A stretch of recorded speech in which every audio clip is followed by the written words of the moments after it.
90%가 넘는 그 불쌍한 백성들을 그나마 사람답게 살게 하려니까 자기들이 가보니까 그 이성사회가 쏘는 공산주의 사회에 펼쳐져 있는 거예요. 그래서 해방된 조국은 공산주의 국가로 건설해야 되겠다 이렇게 생각한 거예요. 그래서 박헌영이 같은 사람은 해방 직전에 남로당을 만들어서 조직을 하는데 우리 국민들의 그 당시에 90%가 농민이었고 그 농민의 70%가 넘게 남로당 가입 도장을 찍었다는 거 아닙니까? 그런데 이승만 박사는 다른 거죠. 그분은 벌써 그 배제학당 다닐 때부터 선교사들하고 그 공부를 하고 배워가지고 깨어있는 데다가 왕조 체제 갖고는 안 되니까 입헌 군주제, 일본처럼 임금은 상징적으로 있고 내각을 구성해서 소위 민주주의를 하자고 처음부터 데모를 1호를 한 사람이 이승만 박사입니다.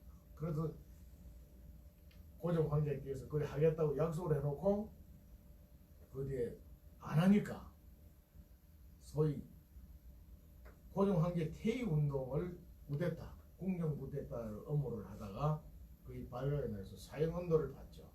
그래서 감옥, 한성 감옥소에서 있는데 아마 이승만 박사도 양녕대군 후손이 아니고 왕족이 아니었으면 사형을 당했을 거예요. 그때 많은 사람이 사형을 당했습니다. 근데 무기로 감형됐다가 5년 6개월을 복역하고 나오시는데 이분이 그 감옥소에서 성경을 접했다고 해요. 그래서 배움이 있는 데다가 배제학당 졸업할 때 그 학생 대표로 연설을 할 정도였으니까 아주 우수한 분이었어요. 천재예요, 그분은. 근데 그 깨어있는 데다가 성경을 접해서 하나님의 뜻과 정신을 배운 거예요. 그게 내가 볼 때는 인간의 존엄성, 자유, 인권, 평등, 정의, 이게 성경의 핵심 아닙니까? 그게 하나님 정신이거든요.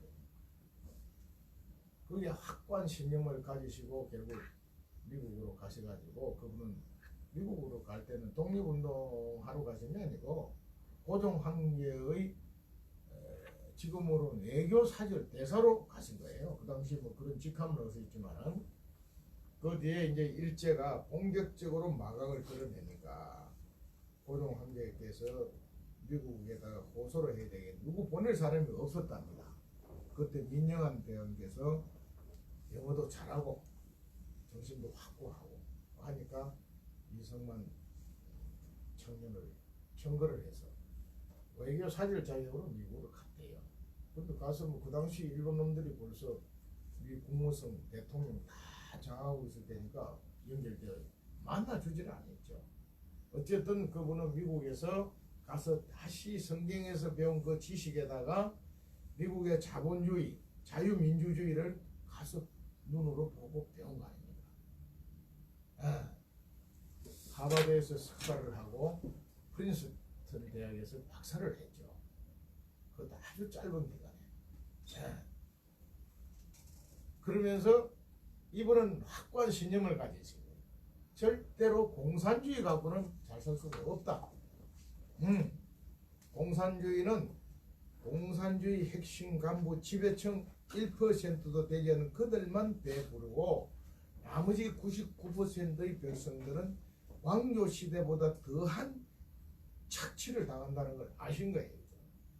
그리고 공산주의 해하고는 잘 살 수가 없다는 거예요. 그거를 아시고 돌아오셔서 소위 자유민주주의, 자본주의 국가를 건설을 하려고 하신 거죠. 이때 박헌영이가 남로당 그 가입한 거를 보여주면서 제가 다 준비해놨으니까 공산주의 국가를 건설합시다. 이승만 박사께서 이런 자에 거절을 했다고 그래요. 그 당시에. 그래서 이 자유민주 국가를 건설을 하신 거예요. 그분의 리더십으로 하신 거예요. 그 당시 자유민주주의가 뭔지 몰란 거예요. 상해 임시정부 초대 대통령을 하시면서 같이 독립을 운동한 그 당시에 그 지사들이나 이런 분들 다 알았지만은 그분들도 자본주의가 뭔지 공산주의가 뭔지도 몰랐다. 민족주의는 강했지만 그러나 이승만 박사에 대한 믿음과 존경을 가지고 있으니까 자유대학 그분들하고 힘을 합쳐서 자유대한민국 건국이 가능했는데 그때 자유대한민국을 건국하자고 하는 국민들이 12%밖에 안 됐다. 그 열악한 환경에서 자유대한민국을 건국을 하신 거죠. 그런데 대륙으로 연결되어 있다 보니까 주로 주 세력이 공산주의 해야 된다는 신념을 가지고 그러다 6.25 나버렸잖아요. 6.25 터졌는데 6.25 터지니까 바로 그 북한 인민군이 해방군인 줄 알고 거기에 자원 입대하고 또 강제로 끌려가서 종사를 하고 이렇게 해서 6.25 전쟁을 겪으면서 공산주의와 우리 자유 대한민국과 그 세력, 우리 같은 민족인데 그 세력이 원수가 됐거든요. 원수가 죽고 죽이면서. 왜? 인민군이 내려오면서 기존의 남로당 사람들 중에서 아주 못 사는 사람들을 앞세워가지고 결국은 지주라든지 군인, 경찰, 공무원 가족들을 다 죽여야 되는 거예요. 그래 공산주의 되니까 이 사람들을 앞세워서 죽창으로 막 찔러 죽였잖아요. 막 죽였어요. 그 찔러 죽였는데 이제 그 유엔군과 미군이 들어오고 유엔군이 들어올 반격을 해서 이제 수복을 해 올라가면서 마을에서 죽창에 찔려 죽이던 그 자수 당사자 가족들이 한해 맺히니까 죽창으로 찔러 죽인 그 공산당 뿌락지 앞제비를 또 돌로 쳐서 죽였어요. 그리고 군경에서 색출을 해서 총살해서 죽이고 6.25를 겪으면서 전쟁과 학살과 이걸 통해서 500만이 넘는 우리 국민들, 우리 한민족 백성들이 죽임을 당한 거예요. 500만이 넘게 죽임을 당한 거예요. 그게 김일성이가 얼마나 악질했니? 그 6.25를 소련이 무슨 일으킨 게 아닙니다.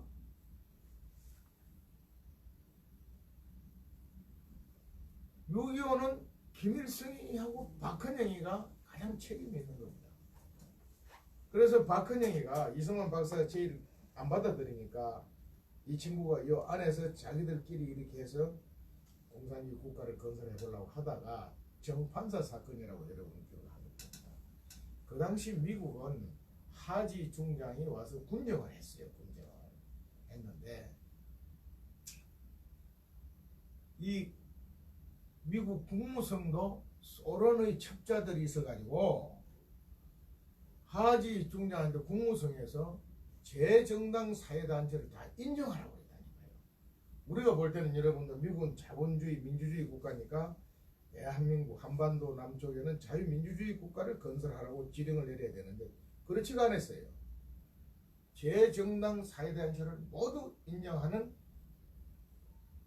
하지 중장이 포고문이 나와요. 그러니까 이제 뭐 박헌영이요, 공산주의자도 뭐도 뭐 조상이도 뭐도 전부 다 소위 소련이나 이렇게 모택동이 한테 가서 그 공산주의 사선을 물들어가지고 남쪽에 와 있던 그래도 뭐 지도자 감이라는 사람들은 다 공산주의 국가를 건설하려고 했던 겁니다. 그런데 이 1000원이었는지 정판사 사건이 일어납니다. 일본 놈들이 가면서 가짜 돈 찍어내는 기계를 놓고 가버렸어요. 이걸 가지고 공산당 자금이 필요하니까 가짜 돈을 찍어가지고 자금을 하다가 갑자기 이제 그 막 물가가 뛰고 화폐가 막 많이 쏟아지고 하니까 하지 군정에서 이걸 추적해 보니까 이 공산당 놈들이 박헌영 있는 놈들이 한 걸 아는 거예요. 그래서 박헌영이를 체포하고 그걸 하려고 딱 하는데 하지 중장의 옆에 그 여자 내 이름을 잊어버렸는데 이 박헌영이 간첩이 들어가 있었던 가만히 지금 예나 지금이나 이 간첩이라는 것은 그 존재는 알 수가 없는 거예요. 이 여자가 박헌희한테 가르쳐 주는 거예요. 그래서 박헌희가 야반도주에서 북극 평양으로 올라갑니다. 올라가가지고 김일성이를 꼬드기죠. 내가 조직 다 해놨단 말이야. 다 해놨으니까 38세만 넘으면 이민이 봉기를 해서 해방을 되니까 천혜를 가자 하니까 김일성이가 뭐 새파란 젊은 놈이 그 당시 지가 뭐를 알아요. 그래서 스탈린 찾아갑니다. 찾아가서 얘기를 하니까 스탈린이 처음에 반대합니다. 미국 대응 안 된다. 미국 대응 안 된다. 그 빈손으로 돌아와요. 와가 3개월 내에 또 갑니다. 그때는 박헌희를 데리고 와요. 이미 우리가 남쪽 조직 다 해놨으니까 미군이 개입하기 전에 전쟁 끝낼 수 있습니다. 승인만 해주세요. 그래가지고 스탈린이 두 가지를 이야기를 하죠. 세 가지를 이야기합니다. 첫째, 미군이 개입하기 이전에 전쟁을 끝내라는 것이죠. 너희들 말대로. 두 번째, 남쪽에서 처울러 와서 내받아 친다고 선언하고 내려가라. 세 번째, 모택동이를 만나라. 모택동이를 만나서 지상군을 지원을 받아라. 이 세 가지 지침을 줍니다. 그러니까 와서 두 가지는 뭐 저들끼리 할 수 있다고 했고 할 수 있는 거니까 박헌희 데리고 모택동 만나러 갑니다. 이미 모택동이가 좋다. 너희들이 어려우시면 지원하마. 대신에 공군력을 소련이 지원해달라. 소련이 스탈린이 오케이 했어요. 나중에 지원을 안 하죠. 어쨌든 이렇게 해서 6.25가 난 겁니다. 그래서 6.25는 남치민이 북치민이 이 허소를 다 하고 있고요. 우리 우파 쪽에서도 뭐 소련하고 뭐 대통령이가 뭐 해서 김일성이를 사주를 해서 천혜로 온 거 아니냐 이런 생각을 하는데 아닙니다. 이거 분명히 아닙니다. 박헌희가 꼬드기고 김일성이 하고 둘이 해서 스탈린 가서 승인받고 모택동 승인받고 이렇게 해서 한 전쟁입니다. 그래서 제일 나쁜 놈이 박헌영 김일성입니다. 그 전쟁으로 인해서 500만이 넘는 우리 동족이 살상을 당했다니까요. 그리고 전 국토가 폐허가 됐습니다. 그리고 남과 북이 그 전쟁을 통해서 철전지 원소가 되어버린 거예요. 철전지 원소가 죽고 사는 원소가 되어버린 거예요. 우리 민족끼리. 네? 수천 년간 적어도 고려 이후로 말이죠. 단일 민족으로서 정말 오손도손 이리 살아오던 우리 민족 백성들이 6.25 전쟁을 통해서 아주 원수가 돼버린 거예요. 왜? 아버지 어머니를 서로 죽인 원수가 된 거예요. 행년 동생 누나를 죽인 원수가 되어버렸기 때문에 이 갈등이 고려 엄청나게 깊어져요. 그래서 그 이후에 이승만 대통령께서 국가보안법 변제자를 만들어서 노동당에 공산당에 가입했거나 6.25 때 김일성 군대에 자원 입대했거나 입대해서 싸웠거나 심지어 밥이라도 한 그릇 해준 사람들을 전부 묶어서 당사자뿐만 아니라 사돈 8종까지 신원조회라는 것을 해서 국가 공직에 못 놓게 만들었어요. 그런데 학교 선생하는 거를 내버려둔 거예요. 학교 선생. 근데 지금 교육계가 그 당사자 후손들이 먹고 살아야 하니까 사범대학 가고 교육대학 가고 정교조 핵심이 그인 거예요. 그 사람들은 미국이 철천지 원수인 거예요. 미국 놈들만 없었으면은 자기 할아버지, 아버지, 어머니가 안 죽었다는 거죠. 우리 민족이 분단이 안 됐다는 인식을 하는 거예요. 김일성이가 위대한 수령인 거예요. 이승만이는 개새끼인 거예요. 이래 된 겁니다. 거기 지금까지도 우리가 다 교육계를 그 사람들이 장악하고 있고 문화예술계는 예나 지금이나 그 사상이 그런 사람들이 다 갖고 먹고 살아요. 시 쓰고 소설 쓰고 글 쓰고, 언론계, 문화예술계, 또 종교계. 근데 뭐 사상 검증 안 하잖아요. 그리고 정계. 김영삼, 김대중이를 50년간 대통령 만다고 따라다닌 사람들이 주로 누구였겠습니까? 그 국가보안법위원회가 그렇게 또 우리 내부를 철저히 6.25 전쟁을 한이 맺히게 한 데다가 우리 체제를 지켜야 되니까 철저히 원수가 돼요. 한을 품고 살았다. 근데 전두환 대통령 정부에 와서 연좌제 폐지해버렸죠. 그러니까 머리 좋은 소위 공산당 후손들, 공산주의 김일성 편에서 싸웠던 그 당사자와 후손들이 사법고시, 행정고시, 군인, 경찰 전부 들어온 거예요.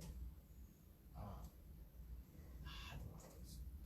그게 이제 지금 공무원사회 정계는 물론이고, 정계는 김영삼이 뭐 잡으면서 완전히 다 장악이 됐고, 독이나 뭐 선거제로 하다 보니까 그 사람들은 그거 아니면 죽으니까 죽기 살기로 해서 선거에서 이길 수가 없는 거예요.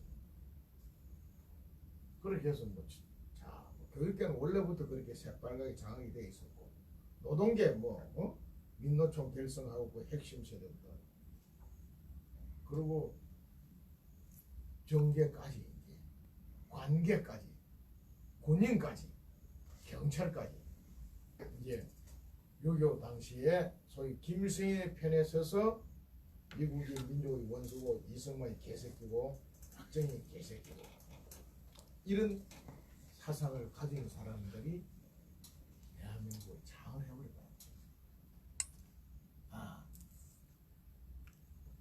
노태우 때부터 들어오더라고요. 노태우 때부터 들어오고, 김영삼이 때 많이 들어가고, 김대중이 때는 정권을 잡아서 아예 제도권에 다 들어가고, 노무현 때는 더 많이 들어가고, 이번에 문재인 때는 확실하게 장을 해버려요. 확실하게. 언론계까지 다 장을 해버렸어요. 그래서 저는 지금 대한민국의 실태는, 북한은 줄기차게 미국 몰아내고 연방제 하겠다. 대한민국 미국 식민지고, 대한민국을 그동안에 건국하고 지키고 국민소득 2만 불까지 이뤄놓은 이 세력들은 미제 앞잡이라는 겁니다. 흔히 북한이 말하는 미제 하니까 미국 사람들, 주한 미군들만 미제로 인식하는 사람들 많습니다. 그렇지 않아요. 그 미제, 죽이고 숙청하고 죽여야 될 미제는 주한 미군을 의미하는 게 아니라 소위 이 자유 대한민국, 자본주의 대한민국을 건국했고 지키고 일궈 놓은 그 세력을 미제라고 하는 거예요. 같이 미제 앞잡이라고 하지만 미제 포함시키는 거예요. 여러분들 목사님, 장로님, 종교인들, 기독교인들이 미제입니다. 미제 앞잡이.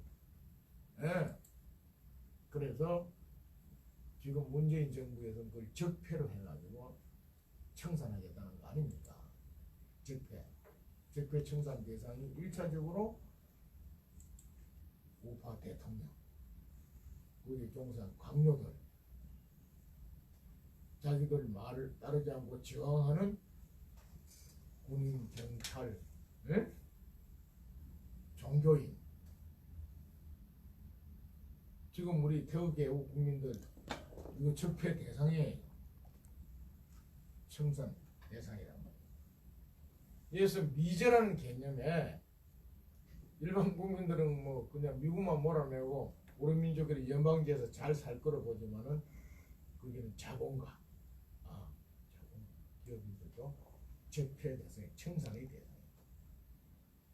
그래서 정말 지금 이대로 가면은 대한민국은 적화통일이 된다. 북한이. 저는 10년 전에 그 책을 이미 썼어요. 썼는데 많은 분들이 내가 이런 얘기, 당신 그러면 10년 전에 알았다는데 왜 못 막았냐? 그 댓글 나한테 욕하는 사람들 많아요. 저 10년간 그 써놓고 놀질 않았어요. 군대 있을 때도 저는 부하들한테 그 사상 인형 교육을 저는 5대 통일 안보관을 만들어서 제가 직접 만들어서 사단장 할 때, 훈련소만 할 때 기무사령관 하는 거 저는 가르쳤어요. 경군을 기무사령관 할 때는 가르쳤어요. 김대중 때 국방부 정신전략학교를 없애버리고 이념 사상 교육을 안 시킬 때도 저는 시켰어요. 저는 하는 대로 노력을 했습니다. 그러나 저 위치나 한계가 있었고, 예편하고 나서도 수많은 정치인들, 지도자들 만나보니까 이제 우리는 미국은 버리고 중국으로 가고 북한으로 가야 된다고 그러더라고요. 우리 지도층들부터 한미일 삼각동맹으로 65년간 자유 평화를 지킨 이 사실을 인정하는 것이 아니라 그것 때문에 잘못됐으니까 이제 일본 놈 저거는 완전히 저는 민족의 원수니까 저놈들은 말할 것도 없고 미국 놈들까지 우리를 분단시켰고 통일을 방해하는 나쁜 놈들이니까 저것들 뭐라네요. 우리 민족끼리 통일해야 된다. 그리고 중국으로 가야 된다. 이 사상에 딱 사로잡혀 있더라니까. 그래서 내가 2008년 11월 말에 예편하고 2009년에 책을 낸 거예요. 책을 내고도 내가 하루도 쉬지 않고 일이 지금처럼 오라는데 어떤 데 10명도 20명 30명도 오는데 제가 가서 3년간 무료 봉사를 하면서 내가 강의를 했어요. 책도 그냥 내 그 당시 예편하고 여유도 좀 있어서 내 돈으로 찍어서 그냥 나눠줬고 그건 누가 책을 사봅니까? 저 나름대로는 그런 노력을 했지만 나라 전체가 지도층이 의식이 그리 가버리고 더구나 정치인들이 그런 생각을 가버리는 것이죠. 자유한국당 앞에 한나라당 지금도 말 걔들은요 웰빙 정당이라고 그러잖아요.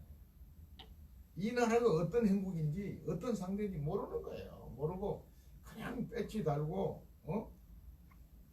더 출세하고 잘해서 대통령 한번 해보겠다고 국회의원 재선만 되면 전부 대통령 하려고 그럽니다. 우리나라 국회의원들 보면 내가 만나고 국회의원들은 다 그러더라고요. 그러니 시골 군수도 재선만 하면 그놈이 대통령 하겠다는 거예요. 서울시장 된 사람들은 전부 대통령 하겠는데 거기다 목표 두고 시정을 운영하는 거예요. 그게 도지사도 마찬가지고 그 시골 군수, 도지사, 시장 군수를 정말 그 제대로 해야 되는데 그 사람들이 백성을 국민을 잘 살리고 그 지를 도를 발전시키는데 그 쏘는 게 아니라 어떻게 하면 이 돈 끌고 모아서 위에 줄대서 갖다 바쳐서 출세하고 전부가 대통령 하겠다는 거야. 이 나라에 참 고맙죠. 이 뭐 대통령만 되면 전부 감옥소 가는데도 다 대통령 하겠대. 지금도 마찬가지예요. 그러니 이놈의 나라가 통일투쟁을 하고 있다는 이 사실을 새까맣게 모르고 전부 대통령 병에 걸려가 대통령 돼서 뭐 할 낀데 도덕견을 해치먹고 그 앉아서 권력이나 행사하고 그러다 나도 끝나고 전부 졸졸이 감옥소 가거나 자살하고 죽어야 되는데 그래도 다 하겠대. 이거 고마운 거지. 그래서 지금 나라가 정말 심각합니다. 심각한데 그나마 다행히 박근혜 대통령 탄핵이 다행인지 불행인지 모르지만은 제가 볼 때는 아마 박근혜 대통령이 임기를 무사히 마치고 나왔더라면요 이 나라 못 지킬 수도 있었어요. 못 지킬 수. 저는 그래 봅니다. 근데 저분이 탄핵을 당하고 쫓겨나다 보니까 처음에 많은 국민들이 박근혜 대통령 만든다고 친박 단체를 만들고 뭐 이래 해가지고 대통령을 만들고 쫓겨나오니까 억울하고 분해서 막 태극기 성주고 들고 나온지 모르지만 저는 아니었어요. 저는 박근혜 대통령 하야하라 할 때부터 2016년 11월 2일부터 제가 글을 쓰고 11월 19일부터 글의 연설을 하기 시작했습니다. 그 내용은 지금 여러분들이 촛불에 대해서 침묵하면은 저들이 집권하면 미군 몰아내고 연방제로 갔다가 적화 통일되고 우리는 김정은이를 수령으로 모시고 살아야 됩니다. 그러려면 2천만 이상이 죽음을 당해야 되고 1천만 이상이 대한민국을 떠나야 됩니다. 3천만이 불행해진다고 하면서 폐허기와 성조기 들고 나오라고 제가 그 연설을 한 사람은 제가 처음 봤어요. 12월 3일 날 동대문 연설에서 그 연설을 했는데 저는 유튜브가 뭔지도 몰랐어요. 뭐 예편하고 내가 우리 국민들 사상전에서 졌기 때문에 자유 통일 사상으로 나는 사상 교육을 하는데 집중을 했다고요. 김일성의 적화 통일 사상에 지금 다 오염되어 있는 이거를 자유 통일 사상으로 바꿔보려고 5대 통일 남북안을 내가 만들어서 통일, 정통성, 통일관, 대북관, 대민관, 국방관 이 5가지를 김일성의 사상과 대한민국 사상으로 대비를 해서 내가 표를 만들어서 그걸 강의 다니고 차로 나눠주고 다니고 그걸 구체화해서 책을 썼던 거예요. 했는데 이명박 대통령만 들어서는 거 보고 저는 그만두고 군복을 벗었죠. 그 양반 5년 동안에 잘 해줄 줄 다 알았죠. 정말 그런 거 전해주고 역사 교과서도 바로잡고 대한민국 자유통일 사상으로 바꿔주기를 건의를 했고 그리 해줄 줄 알았습니다. 그 위에 더구나 박근혜 대통령 들어서는 걸 보고 남나왔죠. 확실하게 할 줄 알았죠. 근데 이명박 대통령 적당하게 타입하고 있었기 때문에 임기를 채우고 나간 거예요. 강원병 때 밀어붙여서 끝내려고 해서 얘들이.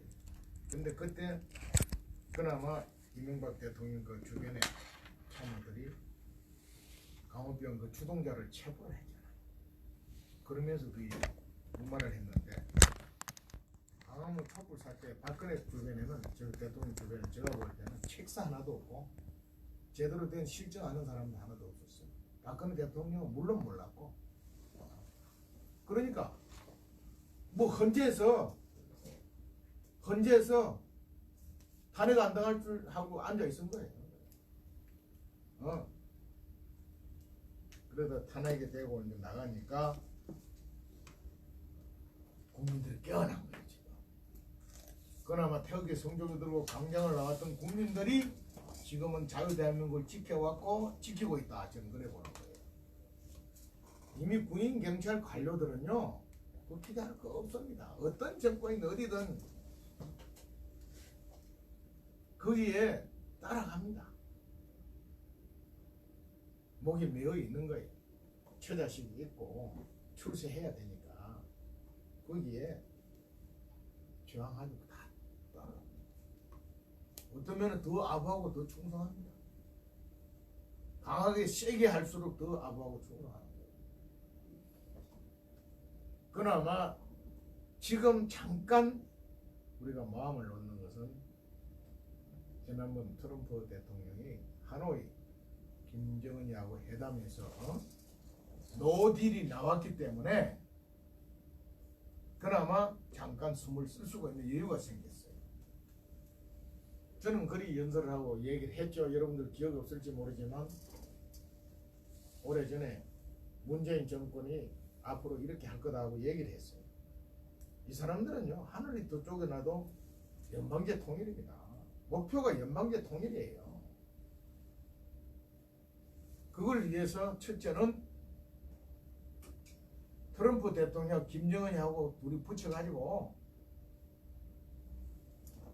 적당하게 회귀한다고 쇼하면서 트럼프가 딜해서 종전선언하고 평양에 연락사무소 설치했다가 북한하고 미국하고 수교시키는 게 목표입니다. 북한하고 미국하고 수교만 되면 평양에 미 대사관만 설치되면 조한미군이 있건 없건 연방제로 갈 수 있다고 자신합니다. 또 실제 그리 됩니다. 그래서 자꾸만 남북 회담을 중매를 하고 주도를 하고 이끌어 갔던 거예요. 그런데 그것이 하노이에서 결정적으로 도장 찍을 줄 알았는데 노딜이 나왔단 말입니다. 저는 볼 때 트럼프 대통령 자신이 확고하게 노딜이나 그래 한 것 같지가 않아요. 그 뒤에 나오는 여러 가지 이게 보니까 트럼프 대통령은 어떤 행동이라도 기회를 하려고 했던 것 같아요.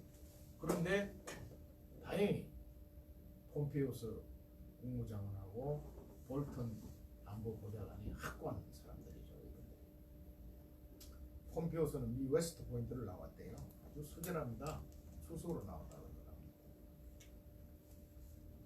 미국 조야에도 우리가 3년째 태극기와 성조기를 들고 자유대한민국 수호를 외치고 한미동맹을 외치고 성조기를 들고 우리가 싸웠기 때문에 개미동포들이 개미동포 사이도 두 쪽으로 나 있습니다. 가보면 그나마 이 우파의 개미동포들이 밤잠 자지 않고 특히 미국에 있는 훌륭한 목사님들 이런 지도자분들이 트럼프 진영 쪽에다가 많은 얘기를 했어요. 저도 미국 4차례 갔었는데 갈 때마다 내가 부탁을 했고 절대로 어떤 수모를 겪더라도 주한미군 철수하면 안 된다. 전시작전권 달라고 할 텐데 시간을 끄고 연장시키라. 절대로 북한 핵 포기 안 한다. 핵 포기 조건으로 미국하고 수비하고 평양에 대사관 설치하는 거 절대로 막아라. 이거 내가 갈 때마다 부탁을 했어요. 저만 했겠습니까? 많은 우파 지도자들이 가서 부탁을 했을 거고 제가 그 얼마 전까지 대한민국 조찬기도회를 목사님 만들어서 제가 상임 공헌을 하면서 매달 그때도 나와서 제가 안보 강의를 하면서 여러분들이 트럼프한테 편지도 쓰고 미국 조에 다 보내가지고 그걸 막으라고 내가 간곡히 부탁을 했습니다. 어쨌든 이와 같은 우리 태극기 국민과 우파 지도자들 노력으로 하노이에서 노딜이 나온 겁니다. 그게 스몰 딜이라도 나왔더라면 지금 어떤 상태겠습니까?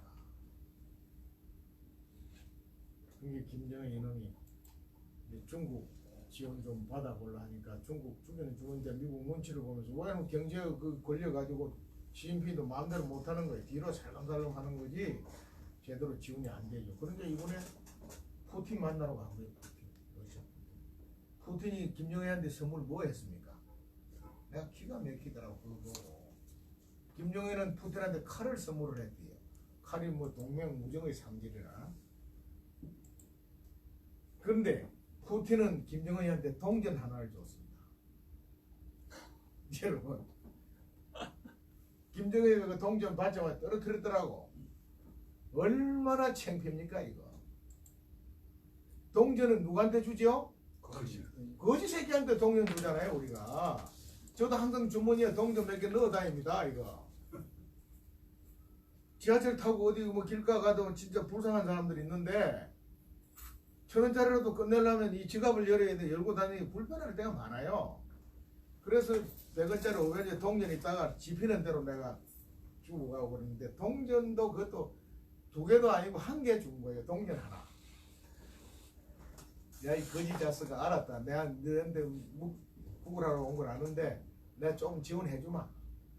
그 얘기 한 거예요. 얼마나 창피한 일입니까. 어쨌든 트럼프 대통령이 하노이에서 노딜을 선언을 했기 때문에 약간의 시간을 벌었어요. 그래서 문재인이가 트럼프와 김정은이 붙여가지고 딜 해가지고 연방제 가는 거는 제가 볼 때는 어려워졌어요. 제가 그 얘기 했어요. 그걸 1번으로 할 거다. 2번은 뭐냐? 개헌을 해서 합법적으로 연방제 가는 겁니다. 제가 그 얘기를 했어요. 개헌을 해서 합법적으로 가기 위해서 지금 연동형 비례대표제하고 무슨 법입니까?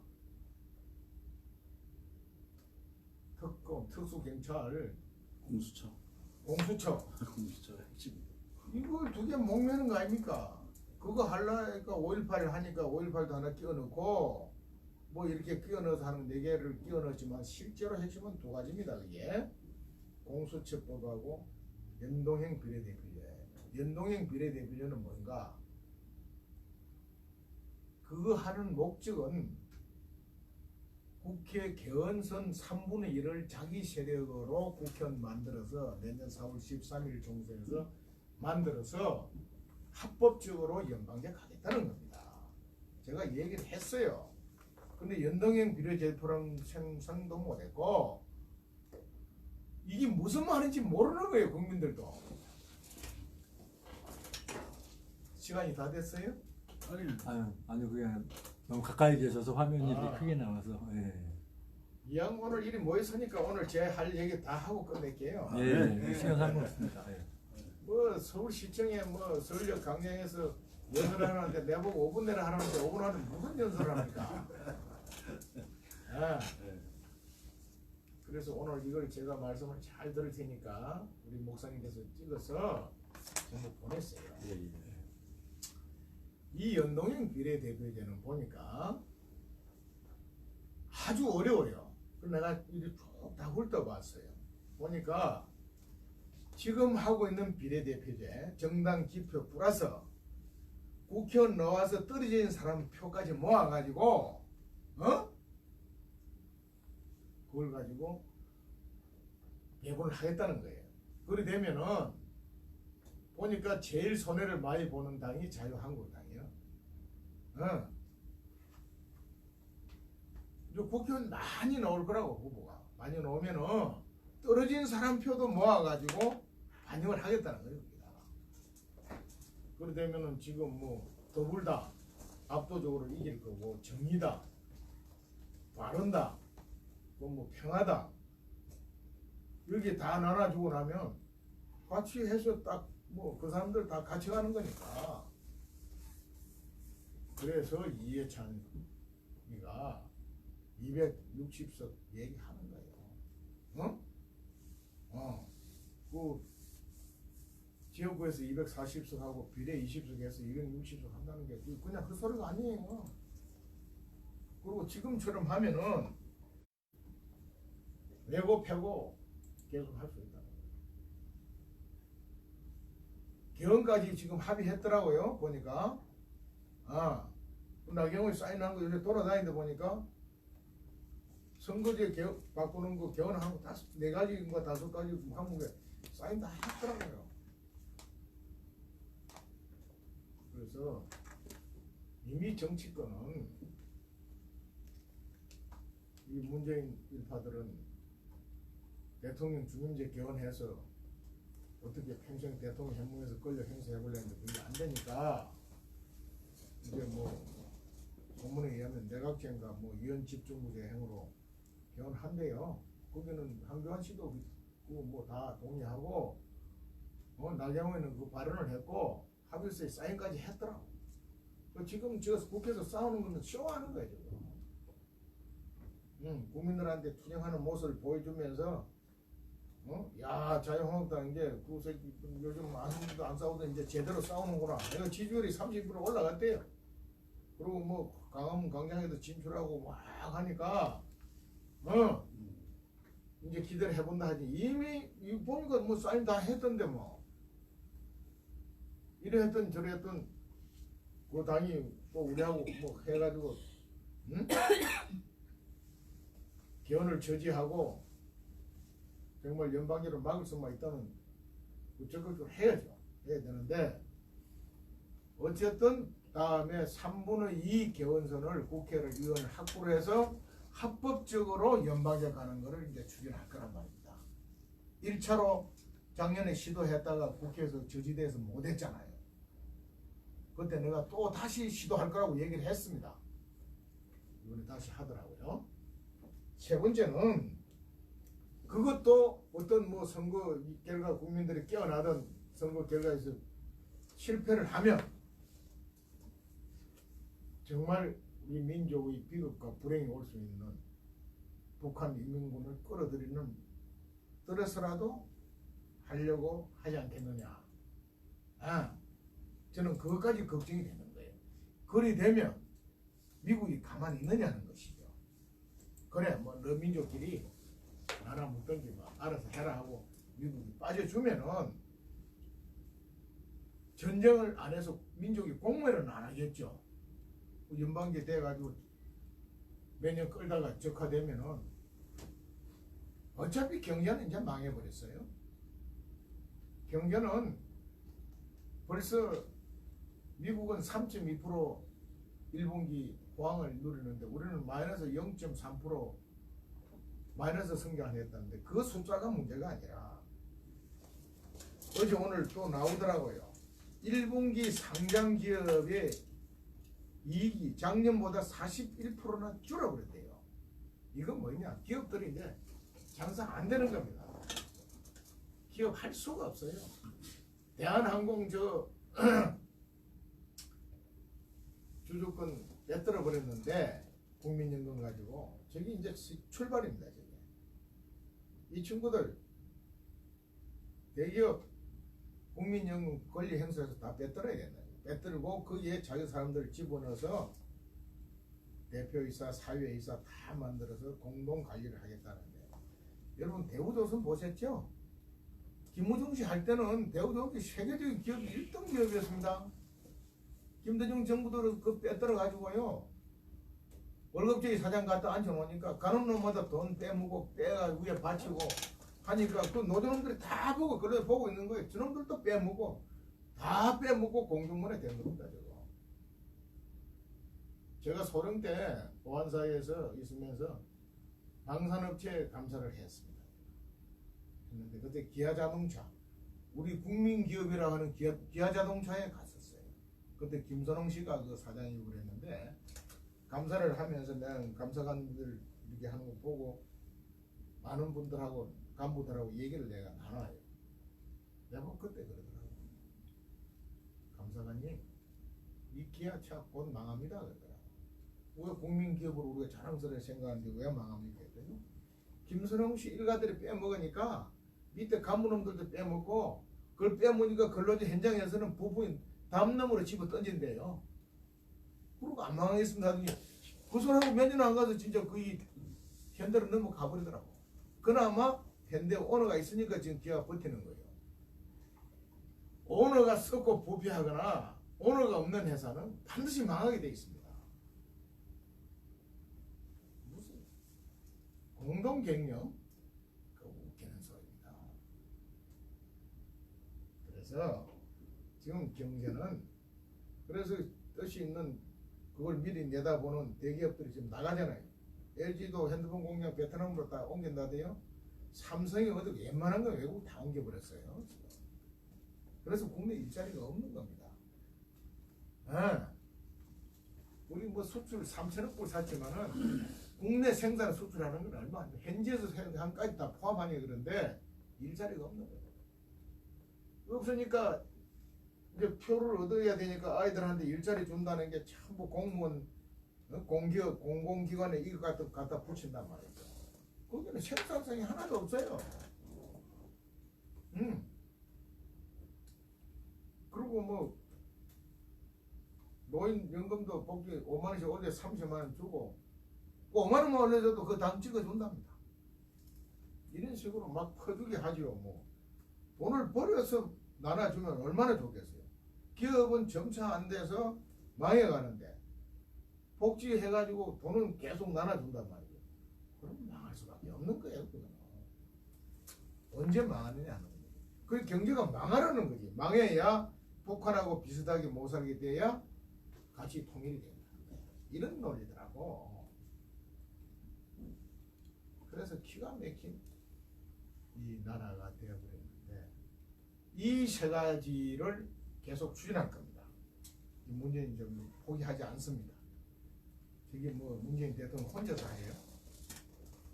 딱 짜져가지고 그렇게 하고 있는데 거기에는 저는 늘 얘기하지만 세 가지 불호가 있다. 첫째, 정말 공산주의 사상에 물도 안 들었고 북한 간첩도 아닌데 아주 자존심을 가는 우리 민주주의자들이 있어요. 이분들 보면. 이분들은 이제 우리 이렇게 잘 살게 되고 이 정도 국력이 컸는데 왜 아직도 미국 눈치 보고 미군 내려놓고 미국 지배를 받아야 되느냐. 미군 몰아내고 이제 우리 민족끼리 통일하자 하는 분들이 계신다니까. 내가 만나본 그런 민족주의자들이 있어요. 그 다음에 한 부류는 분명히 북한 간첩입니다. 김일성이 70년 동안 우리를 먹기 위해서 부단하게 간첩을 내라보냈는데 황장엽 씨가 내려와서 5만 명이라고 그러거든. 김정일이 책상 위에 있는 맹달짜기 반 5만 명이라 했는데 그게 지금 얼마가 됐는지도 모르는 거예요. 그 사람들이 지금 우리 청와대도 각 기관에 다 박혀 있다고 봐야 되는 거예요. 그 사람들의 수법과 노력과 집념은요 상상을 초월합니다. 아까 얘기했죠. 하지 중장의 옆에 여자도 북한 간첩이었다니까요. 박헌영이. 동독이 붕괴될 때 서독 수상실의 비서도 그 비서실장이 한 친구도 동독 간첩이었지 않습니까?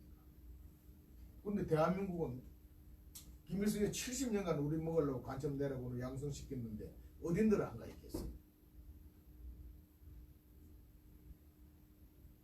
그래서 그 북한 간첩이 있고 북한 간첩도 아니고 민족주의자도 아닌데 그런 김일성의 사상을 대학 다닐 때부터 학습이 돼가지고 거기 맞다고 신념화되어 있는 소위 주사파 아이들 이 세 부류가 대한민국을 끌고 가기 때문에 포기 안 한다고.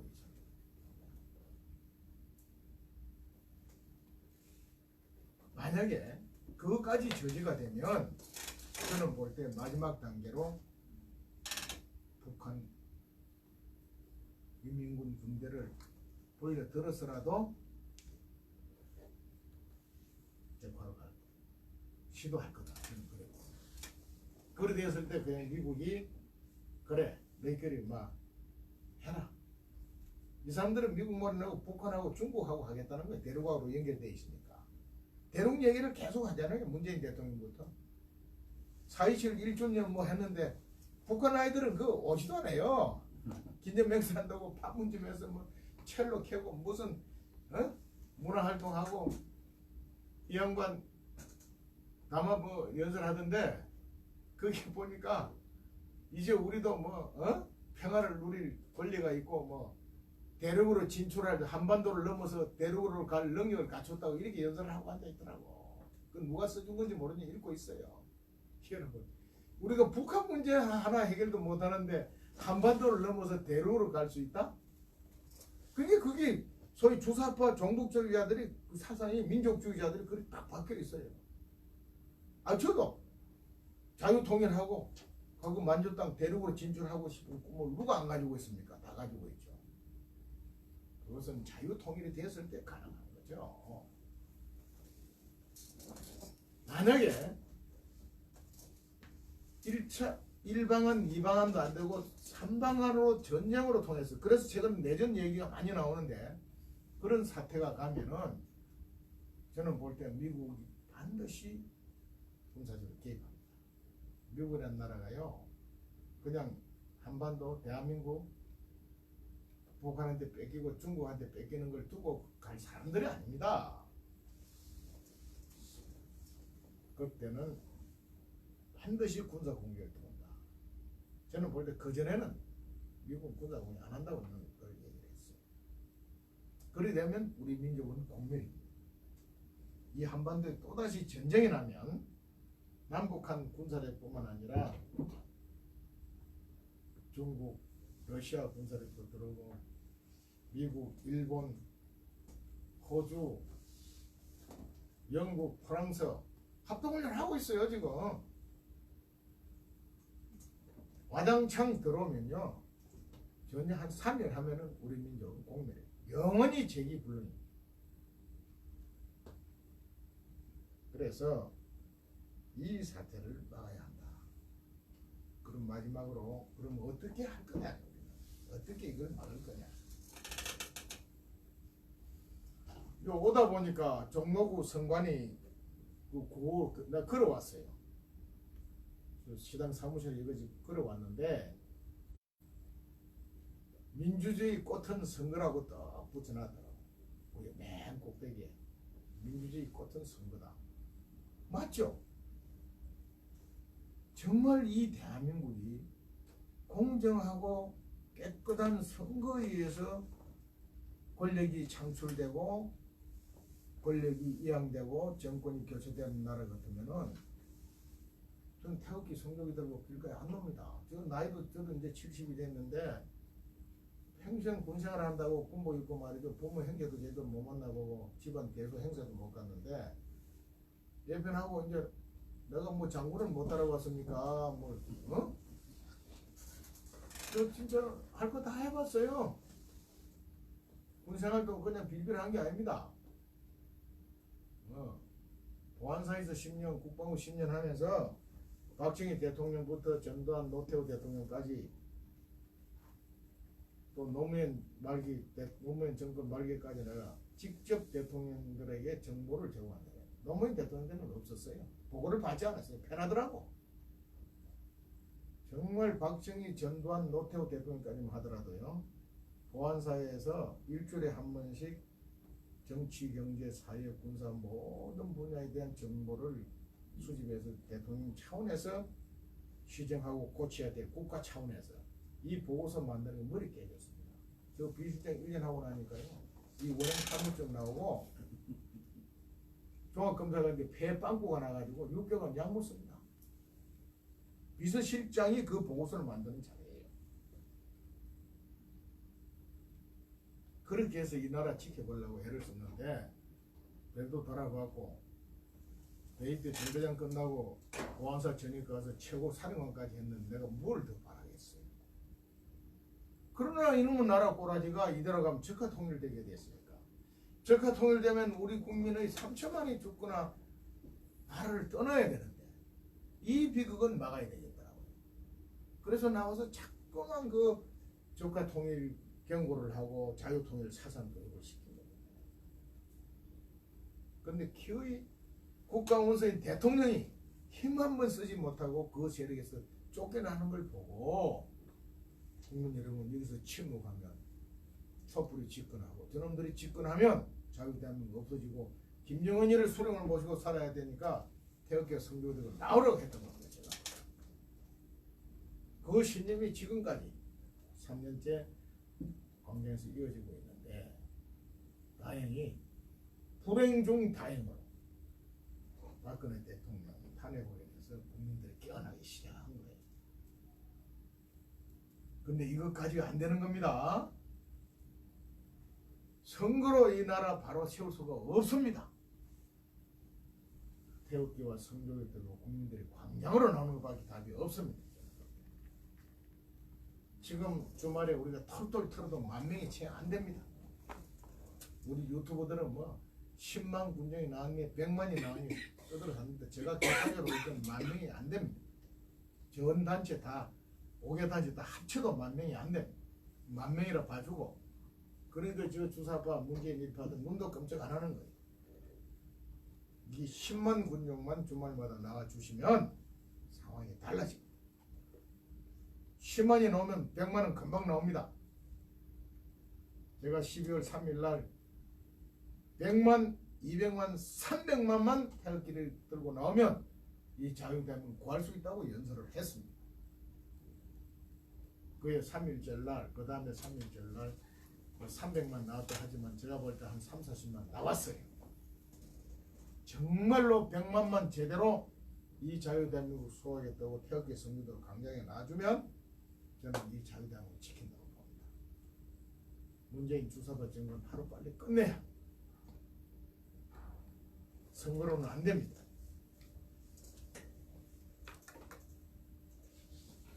우리 기독교인들은 뭘 해야 되느냐? 첫째 기도하셔야죠. 하나님께 기도를 하는데 제가 그렇게 얘기 많이 합니다. 제발 이 민족을 구원해 주소서. 평화통일하게 해 주소서. 막 교회만 다 그렇게 그 기도를 하더라고. 내가 그랬어요. 아니 하나님 입장에서 보면 북한 김정일이도 하나님 자손이고 우리도 하나님 자손이다. 여러분들이 그러잖아요. 인류 만물은 하나님이 창조해 하나님 자식이라고. 하나님한테 분명히 기도를 드려요. 분명하게. 민족? 여러분, 많은 분들이 그런 얘기를 해요. 아, 우리 민족 절대 안 망한다고. 그 민족을 우리 자유 대한민국에 의해서, 자유 대한민국 국민들에 의해서 우리 민족을 이끌어 가느냐, 북한 김일성의 왕조로 이어가느냐, 요 차이예요. 그걸 구분을 못 하더라니까. 그래서 하나님께 기도할 때도 북한 김일성 저 악의 무리 하루빨리 끝내주시라고 기도드려야 된다. 아멘. 그리고 하루빨리 우리 자유 대한민국에서 자유 통일을 하게 해달라고 기도를 하셔야 된다고. 하나님께 구체적으로 우리 소망을 명확하게 기도를 해야 된다. 막연하게 민족을 구원하셔서 평화 통일하게 해주세요. 평화 통일? 북한의 인민군에 의해서 내려와서 그냥 항복하고 손들은 것도 평화 통일입니다. 합법적으로 연방제 개헌해가지고 가는 것도 평화 통일이에요. 자유 통일을 하게 해달라고 기도를 하고 하루빨리 북한 김일성 왕조 체제 지구상에서 제발 좀 사라지게 해주십시오. 하나님의 정신인 자유, 정의, 평등, 박애를 가치를 가지고 있는 자유 대한민국에 의해서 자유민주주의 시장경제 체제로 자유 통일을 하게 해달라고 기도를 하라. 그 다음에 이 자유 대한민국은 한국 기독교인들이 나서서 지켜야 합니다. 네. 기독교도 보니까 4분 5일 돼 있고요. 3.1절 통합투표를 하려고 제가 준비위원장이 돼서 작년에 해보니까 야 정말 이 한국 교회 세력들도 철저하게 두 쪽에 나가지고 하나가 안 되는 걸 보고 엄청 실망했어요. 어쨌든 간에 태극기와 성경을 들고 광장으로 나오세요. 서울역 광장으로 나오시면 더 좋겠지만 저는 꼭 서울역 광장 뭐 정시로 만나도 좋습니다. 여러분들이 가고 싶은 광장으로 나오세요. 또 새로 만들어도 좋습니다. 그렇게 해서 주말에 적어도 10만 외국 국민들이 태극기와 성경을 들고 서울 시내에서 자유대한민국 소를 부르짖고 한미동맹을 부르짖고 자유통일을 부르짖고 한다면은 저는 이 자유대한민국 지키긴다고 봅니다. 지키지.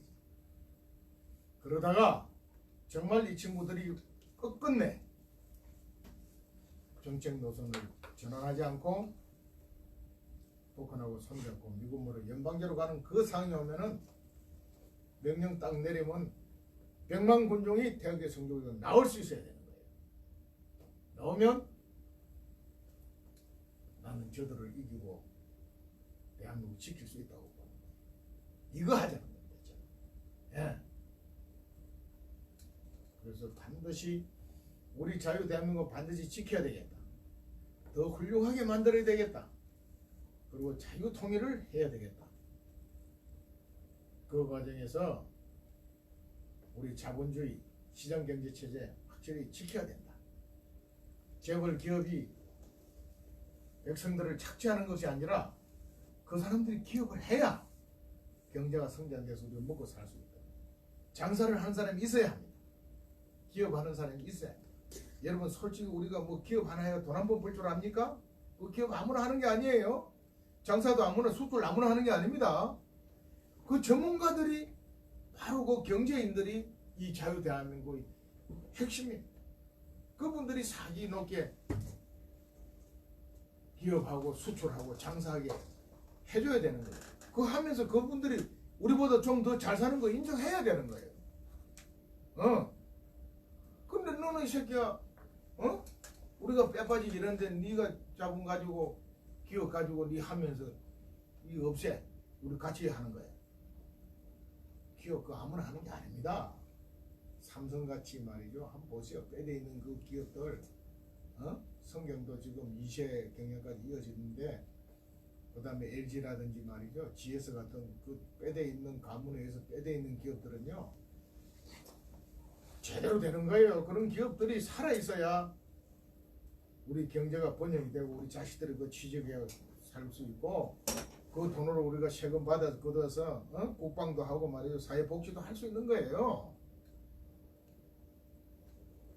다 같이 나라 먹고 벌지 못하고 나중에 거지 되는데 무슨 돈을 갖고 복지를 하고 무슨 돈으로 국방을 합니까? 못하는 거예요. 그 소득주도 성장 웃기는 소리 하는 거예요. 그래서 기업인들 우리가 철저히 존중해야 되고 장사하는 사람들 정말 사업하는 사람들을 존경하고 고마워해야 되는 거예요. 저는 우리 자유 대한민국에서 그분들이 가장 소중한 분이다. 그리고 나라 지키는 우리 국방 튼튼하고 우리 국군 장병들 정말 존경하고 사랑해줘야 됩니다. 아껴야 됩니다. 국방 튼튼해야 됩니다. 그리고 무엇보다 중요한 한미동맹, 주한미군, 한미연합사 체제는 반드시 지켜야 한다. 통일 이후까지도 가져야 된다. 우리가 지구상에서 말이죠, 제일 악독한, 제일 강한 중국, 러시아, 북한, 일본 둘러싸여 있습니다. 역사적으로 우리가 다 지배를 받았던 당사자, 싸웠던 당사자고 우리가 이길 때도 있었지만 결국은 져가지고 강력도 좁아져 버렸고 분단까지 되어 있는 이런 현실이 다 중국, 러시아, 일본 때문에 그런 거예요. 그런데 세계 제일 강대국이면서 그 나라의 주권과 자유를 존중해주는 미국하고 동맹을 맺었기 때문에 지난 70년간 전쟁 없이 평화를 누린 거예요.